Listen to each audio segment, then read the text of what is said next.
Meghan Markle, once a celebrated actress and a royal who captivated the world, had reinvented herself as a beacon of empowerment by 2024.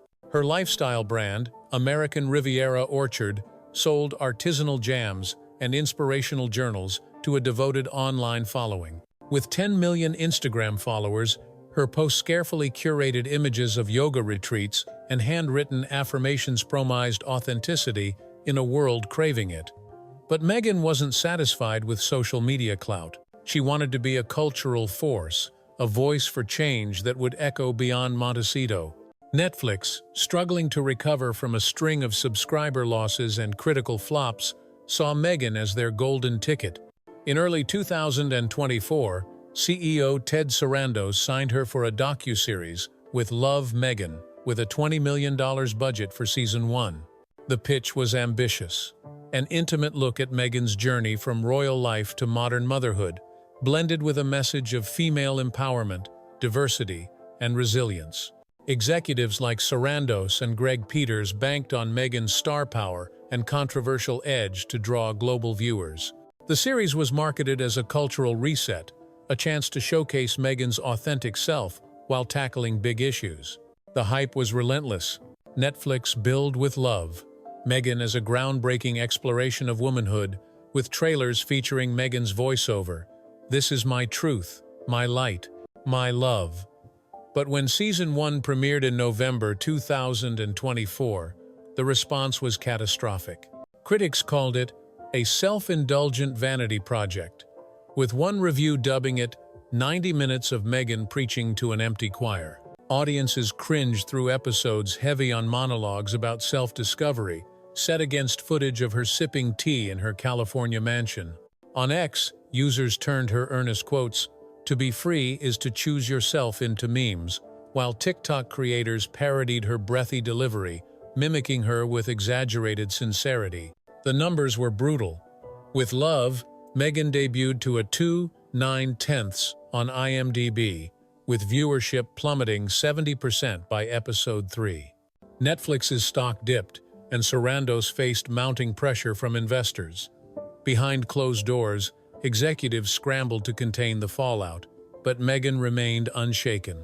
In her mind, the criticism was proof she was challenging a broken system. By January 2025, Meghan was on a press tour to salvage With Love, Meghan, and promote Season 2, already in production despite Season 1's failure. Her team secured a spot on The Raw Truth, a podcast hosted by journalist Lena Harper, known for her incisive questions. Meghan's advisors begged her to stick to the script, focus on her journey, tease Season 2's deeper narrative, and avoid hot-button issues. But Meghan, fueled by defiance, had other plans. The interview began smoothly. Meghan, in a cream silk dress, her hair in a loose bun, spoke passionately about reclaiming womanhood.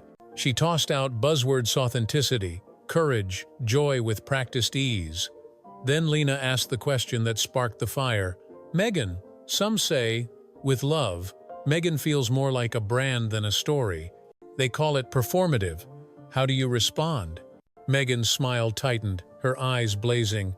"Lena, the problem isn't my show, it's a society that punishes women for being unapologetic. When people call my work performative, they're revealing their own biases against women, against creativity, against joy. It's a virus, a toxic masculinity that's infected Hollywood, our culture, even our homes. It tells women to shrink, to obey, to apologize for their existence." Lena pressed further. "Toxic masculinity is a big accusation. Can you elaborate?" Meghan didn't flinch. "It's everywhere. It's in the executives who question my vision, the trolls who mock my art, the viewers who don't get it. It's why women in America have lost their independence. They're taught to serve husbands, children, society before themselves. That's why I made that video." The video. 6 months earlier, Meghan, 7 months pregnant with her third child, had posted a 3-minute Instagram reel of herself dancing in a flowing white gown in her garden. The caption read, "My body, my power, my truth." Number with Love, Meghan. The choreography was a mix of interpretive dance and TikTok gestures, with Meghan twirling and pointing dramatically at the camera. The internet didn't embrace, it had obliterated it. X users dubbed it the Great Pregnancy Cringe, and TikTok exploded with parodies, with captions like, "When you're pregnant but also auditioning for Coachella." The video racked up millions of views, not for its message, but for its second-hand embarrassment. On the podcast, Meghan doubled down. That dance wasn't just a video, it was a revolution. It was me saying, "I'm pregnant, I'm powerful, and I don't need your permission to express myself." The people who mocked it, they're soulless. They lack joy, creativity, a sense of humor. They're the ones who need to evolve. The internet erupted. Clips of the interview went viral, with number "Soulless Meghan" trending on X. Users posted sarcastic videos, stitching Meghan's words with their own. "So if I don't like your garden twirl, I'm a joyless misogynist?" Got it. TikTokers reenacted the dance with exaggerated spins, some holding pillows to mimic pregnancy. Even Meghan's American Riviera Orchard fan accounts went quiet, unsure how to defend her. Meghan wasn't done. She pivoted to a broader critique. "Diversity, equity, inclusion, these are the cure to this toxic culture," she said. But every time someone criticizes DEI, it's not about policy, it's about sexism. It's about fear of women like me who refuse to be silenced. The statement was a lightning rod. Commentators across platforms called it reductive, accusing Meghan of weaponizing serious issues to dodge accountability. "DI matters," one ex-user wrote, "but saying all criticism is misogyny is manipulative." Progressive outlets, once sympathetic to Meghan's brand, published think pieces questioning her approach. One headline read, "Meghan Markle's empowerment gospel feels like a sermon." Then came the parenting jab. Sensing she was losing ground, Meghan went further. "Women in America don't know how to be independent anymore," she declared. "They're taught to prioritize everyone else's spouses, kids, society over themselves. My dance video was a blueprint for mothers. Grab a camera, move your body, share your truth. If you're not doing that, you're not free. You're stuck." The backlash was ferocious. Mothers on X flooded the platform with sardonic videos, filming themselves folding laundry or cooking with captions like, "Sorry, Meghan, too busy parenting to dance for clout. Number not free." A viral thread by a single mom read, "Meghan says I'm not independent because I'm not filming myself twirling. I'm a nurse with 2 kids. Who's the real warrior?" Behind the scenes, Netflix was in chaos. With Love, Meghan Season 2 was a production disaster, plagued by rewrites, reshoots, and clashes between Meghan's team and the crew. Meghan, who'd negotiated significant creative control, demanded changes to better reflect her journey. This meant scrapping storylines for new monologues, childhood flashbacks, and most controversially more footage of the pregnancy dance. "It's about context," she told producers. "People need to see the full story." The crew disagreed. "It's not context, it's obsession," one anonymous staffer told Variety. "She thinks that video is her masterpiece, but it's a meme." Morale on set was at rock bottom. Camera operators sighed through Meghan's authentic takes. Writers groaned as they churned out revisions, and one editor quit after Meghan insisted on a 10-minute montage of her morning rituals set to flute music. "It's like working on a therapy session, not a show," the editor said. The budget was spiraling. Season 2's costs had ballooned to $30 million, with reshoots draining funds from other projects. Netflix had shelved a promising sci-fi series and a documentary on climate change to keep With Love, Meghan afloat. "It's a corporate black hole," an insider told The Wrap. "They're throwing money at a losing bet because they're too scared to admit defeat." Ted Sarandos was under fire. His decision to bet on Meghan had been a high-stakes move to signal Netflix's commitment to bold voices. But the reality was grim. Subscribers were canceling, with number "Cancel Netflix" trending on X as users mocked the platform's shift from prestige dramas to Meghan's midlife meltdown. Focus groups for Season 2 were brutal, with viewers calling the early cuts self-indulgent and disconnected. One wrote, "It's like watching a TED Talk by someone who's never left Montecito." Meghan's attempts to bolster the show's credibility only worsened the situation. She pitched cameo interviews with figures like California Governor Gavin Newsom and Vice President Kamala Harris, hoping their presence would lend gravitas. Both declined, wary of associating with a project that was becoming a punchline.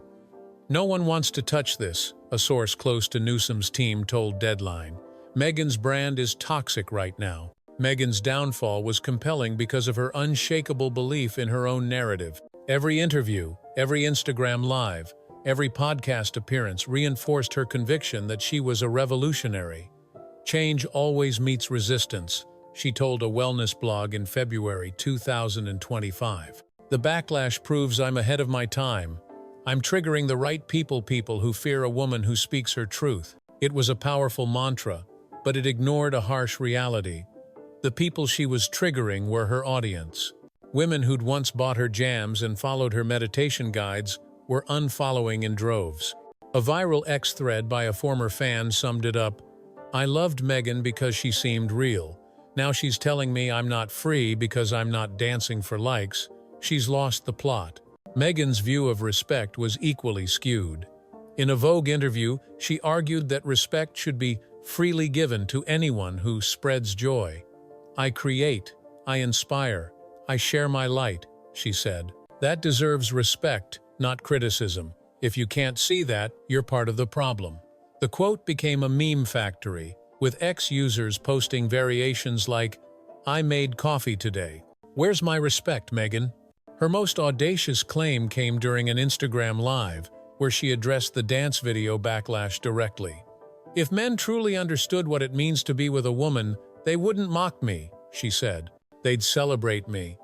The people who criticize my art, they're empty inside. They have no soul." The comments section imploded, with users accusing her of dismissing free speech and using gender as a shield. "So if I don't like your twirl, I'm Sue clone. LS and sexist," one wrote. "Meghan, you're not a martyr, you're out of touch." By March 2025, with love, Meghan was on life support. Netflix hadn't officially canceled it, but the signs were ominous. Production had stalled, with rumors that Sarandos was considering shelving Season 2 to cut losses. "It's not just about the money," an executive told The Hollywood Reporter. "It's about the brand. Meghan is dragging us into a PR nightmare." The set was a war zone. Leaks described a toxic atmosphere, with Meghan micromanaging everything from lighting to dialogue. She demanded a new segment, Meghan's Reflections, a series of solo monologues about healing through vulnerability. Directors pushed back, warning it would alienate viewers, but Meghan was relentless. "This is my truth," she'd say, as if that settled the matter. Social media was merciless. Meghan's interviews were dissected and destroyed across platforms. Her soulless comments spawned a wave of reaction content, from YouTube takedowns to Reddit rants. Her American Riviera Orchard fan base was fracturing, with even diehard supporters questioning her choices. "I want to believe in her," one Reddit user wrote, "but she's making it impossible. She's not uplifting women, she's lecturing them." Cintron 12. Financially, the situation was catastrophic. Netflix had lost an estimated $50 million on With Love, Meghan, between production, marketing, and subscriber churn. Analysts questioned Sarandos's leadership, with one Bloomberg column asking, "Is Ted Sarandos's Meghan obsession Netflix's biggest blunder?" The comparison to past streaming failures stung, but it wasn't unfair. Meghan's project had become a cautionary tale of celebrity overreach. Undeterred, Meghan was planning her next move. Sources said she was pitching a new documentary, Meghan Reborn, centered on emotional renewal and navigating toxic systems. She'd compiled a list of top directors and demanded full creative control. Netflix remained silent, but the answer was obvious. "They're not saying no," an insider said, "but they're not saying yes either. They're just trying to survive." Meghan Markle's story was more than a PR crisis, was a cultural reckoning. It exposed the fragile line between authenticity and performance, between empowerment and entitlement. Meghan had started with a platform, a vision, and an audience. But somewhere along the way, she'd lost sight of the people she claimed to inspire. Her message of freedom had become a demand for adoration. Her call for respect had morphed into a plea for immunity. The tragedy was her blindness to it all. In Meghan's mind, she was still the trailblazer, the visionary, the woman ahead of her time. Every critique was proof of her courage. Every failure was a step toward greatness. But the data didn't lie. Her Instagram following had dropped to 8 million. American Riviera orchard sales were tanking, with retailers pulling products from shelves. Even her most devoted fans were wavering, unsure if she was worth defending. Netflix was in survival mode. Sarandos's team was exploring legal options to minimize the damage, including clauses that might allow them to cancel Season 2 quietly. "They're trying to bury it," an insider said. But Meghan won't go quietly. She'll turn it into a crusade. And that was the heart of it. Meghan wasn't just a celebrity, she was a force, unstoppable in her conviction, even as the world turned away. Her dance video, her interviews, her relentless self-belief, they weren't sparking a revolution. They were unraveling one. Hollywood thrives on reinvention, but reinvention requires humility, something Meghan seemed incapable of. Her fans wanted authenticity, not sermons. Her critics wanted nuance, not ultimatums. And Netflix? Netflix just wanted an exit. As spring 2025 loomed, the question wasn't whether with love Meghan would survive it, was whether Meghan could. Fame can amplify a voice, but it can't force anyone to listen. And when the applause fades, no amount of dancing can bring it back.